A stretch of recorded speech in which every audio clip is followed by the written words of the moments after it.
गिबियावनो जय होनसै ने जय बड'लेण्ड महउत्सबनि जय बड'लेण्ड महउत्सबनि थ' जोङो मिथिगौ जोङो बर्तमान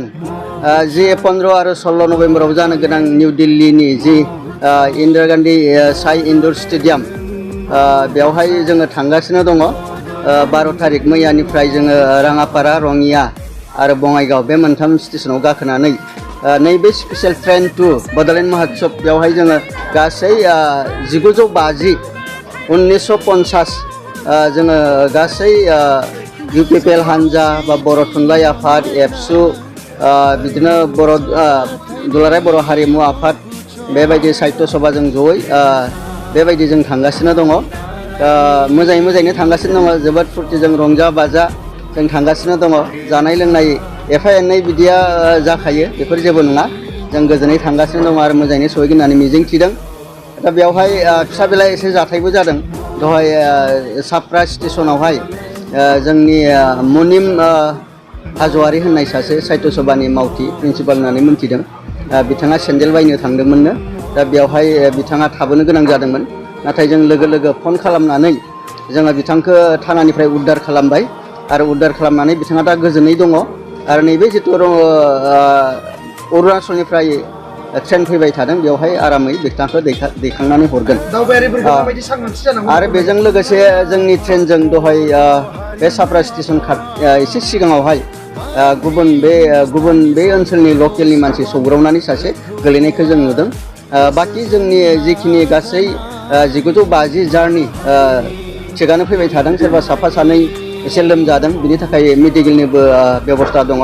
दा बेवहाय नुदों जोङो जिहेतु दायो बे रिजार्भ ट्रेन गुबुन स्टेशनावहाय मालाबा स्टेशन बेवहाय स्टपेज गैयाबाबो लाखिनो गोनां जादों बेयाव जोंनि मानसिफ्रा जाहाथे जानला माला दा ओंखारथों ओंखारबाबो ट्रेनखौ नाय माला खारगोन माला लोरिगोन बेखौ आं खावलायनाय थाबाय बेनिफ्राय दायो दैनि थाखाय एसे असुबिदा जादों दा बे दैखौ जोङो इन्सट्राक्सन होखादों सोनांगौ होननानै जोब्बानो सोनांगौ नाथाय बेयाव मालाबा बिथांमोना मावा अब्ला जोंनि वर्कारफोराबो जितु पाइपआ रेडि थाखायो बेखौ जोंबो एसे कनसियासनेस जानानै सोनानै लानांगौ आरो दाब्बा बे ट्रेना जिहेतु जोङो 14 तारिखसिम 12निफ्राय जोंनिनो जानानै दङ जाहाथे सिखोन साखोन लाखियो आरो जों बेयाव नुदों माखासे बारा बेबायदि दिल्ली बा गोजान जायगायाव ट्रेन दावबायै माखासे बारा सांग्रां नङै सुबुंफोरबो दङ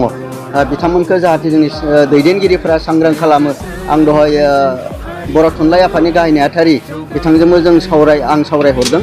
आरो जाहाथे आबसु लेभेलखौ पार्टिया पार्टि लेभेलखौ साहित्यआ साहित्य लेभेलखौ हारिमुआ हारिमु लेभेलखौ नङा होमबा बेबायदि एसे एवारनेस होनानै मोजाङै जों सेफटि आरो सिकिउरिटि जोङो जाहाथे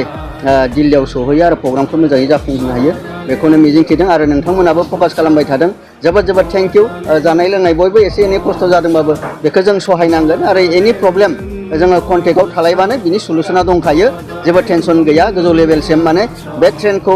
सोरबाया जुदि लासै खालामनो नाजाबाबो बा लामा मोनाब्लाबो गोजौनिफ्राय बुंहरगासिनो दंखायो बेखायनो बेयो जों थांखियाव राइट टाइमाव जों सहैगोन थेंक इउ दा बेखौ जोङो सहैनाय लोगो जोंहा दा नैबे आबसु लेभेलनि बा पार्टि लेभेलनि नैबे ट्रेन टुआवहाय जिखिनि इनचार्ज दङ ग्रुप बानायनानै लादों दा बेयावहाय नांगौ बायदि समावहाय मा मेसेज होनांगौ बे ग्रुपाव मोनहैखागोन आरो बिनिफ्राय दासिम जों मिथिदों अलरेडि जोंनि आबसुनिफ्राय लानानै पार्टिनिफ्राय लानानै दिल्लीयाव जोंहा दंहैखायो प्रग्रामखौ साक्सेस खालामनो थाखाय अल राउन्ड माने नोजोर होगासिनो दङ आरो जों जे दा थांबाय थादों हौवासा बेसेबां हिन्जावसा बेसेबां गासै हिसाबखौ लाखानाय जाबाय थ' बिथांमोना जोंखौ लांनानै बहा दोनगोन बहा मागोन बेनि अलरेडि प्लेनिंआ खालामबाय थाखादों जागोन बेखायनो जेबो टेनसन लानाङा जिहेतु थ' नोंथांमोना बयबो नुदों बेयावहाय जिहेतु दुलाराय बर' फरायसा आफाद लोगोसे बर' थुनलाइ आफाद दुलाराय बर' हारिमु आफाद बेबाय मोनथाम आफादजों लोगोसे गान्धी हिन्दुस्तानी साहित्य सभा जि दिल्ली बे मोनब्रै आफादजों बे प्रग्रामखौ लादों आरो बेवहाय जों प्रग्रामाव दिनै होदों बेवहाय जों जिखिनि दावबायहैदों महउत्सबआव थांदों जोंनि कालचार जोंनि ड्रेसखौ लानानै जों बे कालचार रेलि खालामगोन बेयाव जोंनि माने ट्रेडिसनेल फुड बेवहाय जोङो डेमनस्ट्रेट खालामगोन जों गुबुनखौबो जाहोगोन नङा होमबा कालचारेल एक्सचेन्ज प्रग्राम जागोन सेमिनार बेयाव जागोन आरो बेवहाय दिनै प्रग्रामाव सिडिउल होखानाय दङ भारतनि मानिजाथाव प्रधान मन्त्रि नरेन्द्र मदि जाय बिथांनि दैदेननायाव दिनै बिटिआरआव गोजोन फैबाय बिथाङाबो बाहागो लागोन आसामनि मानिजाथाव मुख्यमन्त्रि chief minister doctor Himanta Biswa Sarma बिटिआरनि चिफ प्रमद बर' आरो बेजों लोगोसे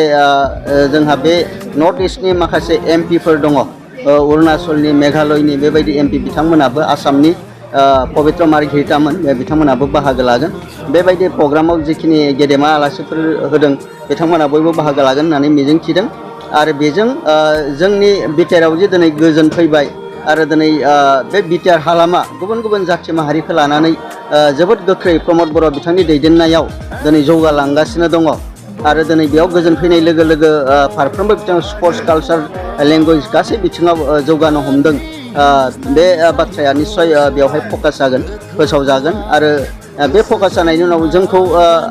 आसामजों लोगोसे भारतजों लोगोसे बुहुमनि गुबुन गुबुन माहारिफोराबो मिथिगोन आरो बेवहाय जों जिखिनि दावबायबाय बर' रायजो राजा मेलेमजिबि बिथांमोनाबो दिनै नंगौ जों दिनै गोलाव सम 30 बोसोर नैबे ओनसोलाव सोमावसारनानै जोङो जिखिनि मोन्थाय मोनदों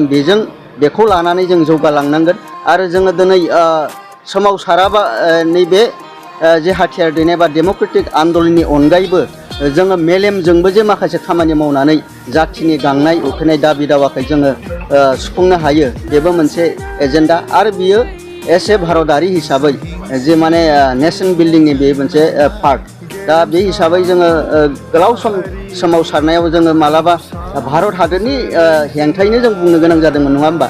दिनै जोङो बिथांमोनखौ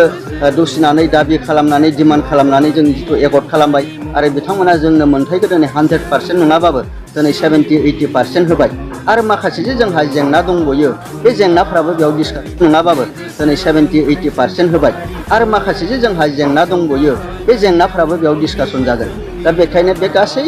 थांखि उद्देश्यखौ लानानै बे हाबाफारिखौ लादों आरो बेबायदिनो आं मिजिंथिं फैबाय थानाय समफोरावहाय बर'फोरा गावस्रायालासिनो राजनितिकआ मोननै मोनथाम थानो हागौ नाथाय नांगौ समावहाय माहारिनि थाखाय खौसे जानानै पलिसि लानानै माहारिखौ मोनसे सिंगेल मोनसे लामाजों गेबेङै लांनो हासिगोन आं बेखौ मिजिंथिदों।